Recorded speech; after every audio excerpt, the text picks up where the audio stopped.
Hello, and welcome to How to Play Common Galea. Let me teach you how to play. First and foremost, the starting draft of this is that each player draws 10 random cards from this center deck of cards that should have been shuffled. Technically, you could play this with 3 players, but it is intended for 2 players, as all Galea games are.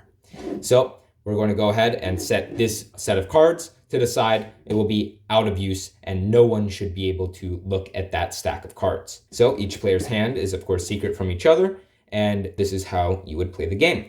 The active player in a turn will go ahead and will choose a card from their hand. They will either place it face down in front of them in their own secret pile, or they will place it face up in the center, and that's it. That's all you're going to do in the turn. So let's say my opponent, boom, places a card there. I'm going to go ahead and place a card face down here. My opponent's going to play one to the center, so on and so forth. The way you play this game is very simple. Either you place one face down here or you place it face up in the center. That's the entire game loop. So I'm just going to go ahead and speed along straight to the end of the game and teach you how to score. You're going to go ahead and count each color from the center. This is the only Galea game where color really matters, and in this game, the only factor that does matter in a card. So we have red, yellow, and black. What's important in scoring is how much of each color is in the center. So this is 3 reds, 2 yellows, and 2 blacks. Now, what does this mean? Well, since red has the most cards in its favor in the center, it is considered the high color. And the ones that have the lowest, which are these 2, are considered the lowest color. If yellow had only 1 card, then it alone would be the lowest color. But since we have a tie for lowest, they are both the lowest color. So at the end of the game, everyone has played their cards and such. We're going to go ahead and reveal our hands. For each card matching the highest color, you get +1 point. So in this case, I get +2 points. And for each card matching the lowest color, in this case, yellow or black, you're going to go ahead and get -1 point. Oof, I got -4 points. In total, that brings my score to -2. My opponent is going to reveal their hand as well.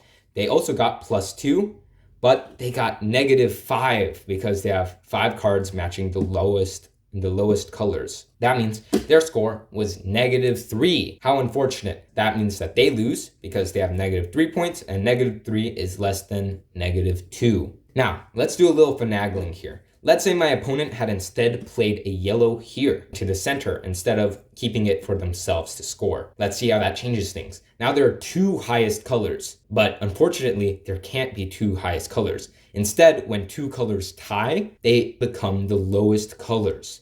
So what that means is that now these 2 are the lowest colors, and by default, black is the highest color. That means each black you have is worth 1 point. Each red and each yellow you have is worth -1 point. So that actually leaves me at -5 + 1, so -4 points. While my opponent has 2 - 4, meaning they have -2 points. So they would win in that case, if this is how things were set up. Now let's do one more little bit of finagling. Let's say I had these 2 there, and these were placed down here, something like this.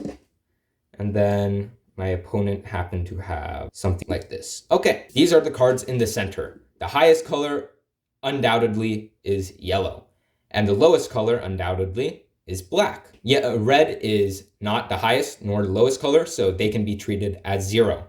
So what happens in this case? Well, I have 0 - 1, -1 points, and my opponent has 0 - 1 points.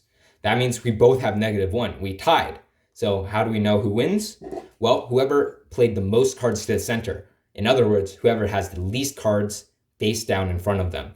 That would mean that since I only have 2 cards and my opponent has 3, I would win because I played less cards selfishly. What makes this game interesting, which may or may not be easily seen, is the fact that when you play a card, if you play it to the center, it's no longer scoreable for you.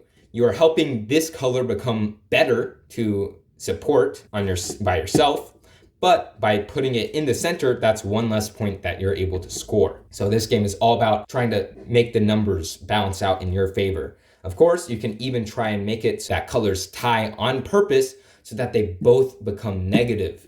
In fact, you can even place down all of the colors, trying to make them all balanced, so that way they're all worth negative points. There's definitely a few strategies you can go with in this game that make it pretty interesting. Thanks for listening.